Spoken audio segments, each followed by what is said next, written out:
Joining us live now is the Shadow Home Affairs and Cybersecurity Minister, James Paterson. James, good to see you. Thanks for your time this morning. We'll start off with our top story. We've got more Bushmasters going to Ukraine, another 30 of them. Does the coalition support that? Good morning, Pete. We certainly do, as we have with every other instance of package of support the government has provided to Ukraine. We provide bipartisan support for this. Although I have to say it's not clear to me why it had to wait until now to be announced. It could have been announced in the budget. It could have been announced when the Prime Minister announced that other package of support about a fortnight ago. I hope the delay wasn't so the Prime Minister had an announcement to make when he was in Ukraine, so he didn't turn up to Vilnius, in Lithuania. What would be wrong with that, though? I mean, that's obviously what happened. Well, there would be something pretty profoundly wrong with that if that's the case, Pete, because these Ukrainians are fighting not just for their lives and for their cause, but for our freedom as well. We need them to succeed. And if we're holding back much needed military assistance for a political announcement, for a photo opportunity, that will be a shocking indictment on the government and the Prime Minister. I really hope that's not the case. I hope there was a good reason why it had to wait until the Prime Minister met Volodymyr Zelensky in Vilnius in Lithuania. Do you have any concerns, James, about what we might have left on the shelf to give? I do, but only because the government has made a very strange and artificial policy choice, which is that everything that we have committed so far to the war of Ukraine has come from the Department of Defence budget and has not been topped up or replenished by the government. So they have said Defence must pay for any assistance to Ukraine. It won't come out of any wider budget measures. It won't come out of the budget surplus. It will come from Defence.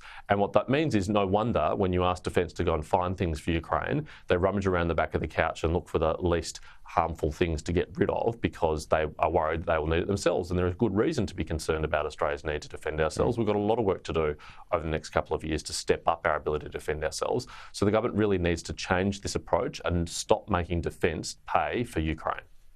On to housing, James. The NAB chief as well as the RBA governor both had a shot at the government yesterday. More housing is needed to combat the high levels of migration. Is it doing enough in your view? Do you share those concerns? Well, this is exactly what Liberal and National MPs and senators have been saying for months now, that the 1.5 million migrants that the government plans to invite to come to Australia over the next few years have to be housed somewhere, and the government appears to have no plan whatsoever to build the houses necessary to give them homes. It is a bizarre situation right now that after a dozen interest rate rises, house prices are still rising. Normally, the most powerful indicator of house prices is interest rates. It requires a pretty powerful counter effect to overwhelm that. In this case, 1.5 million migrants is clearly pushing up house prices. It's pushing up rental prices, and it's leading to real hardships in the community. And it's not okay for the government to choose to welcome that many people while not having a plan to house them and to build those houses. You could just the only plan that the government has is for public. Yeah, well, I thought you might say that. I'm coming to that. No, you've got to support the housing fund. We've already had Labor on, and that's what that's the argument they came up with. So I mean, if you supported that, would that not make things easier? Sure, but how many of these migrants are going to live in public and social housing? I mean, the vast majority of Australians don't live in public and social housing. They buy their own home or they live in the private rental market. It's not going to make a difference for the vast majority of Australians. It's only going to help a very small cohort. And don't get me wrong, social and public housing is important. Our government invested in it too. But it is not a solution to a housing affordability crisis. It's not a solution to a rental affordability crisis. In fact, on those big problems, the government's doing absolutely nothing at all. OK, just finally here, James, you've taken TikTok to task this week. That's not easy to say, TikTok to task. Where to from here?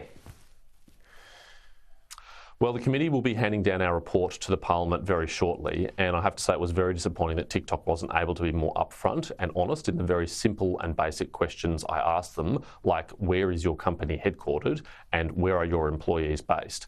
They said they didn't have answers to that. We'll have to come back on notice. I'll be watching very closely. Their answers are due by 5 p.m. on Friday.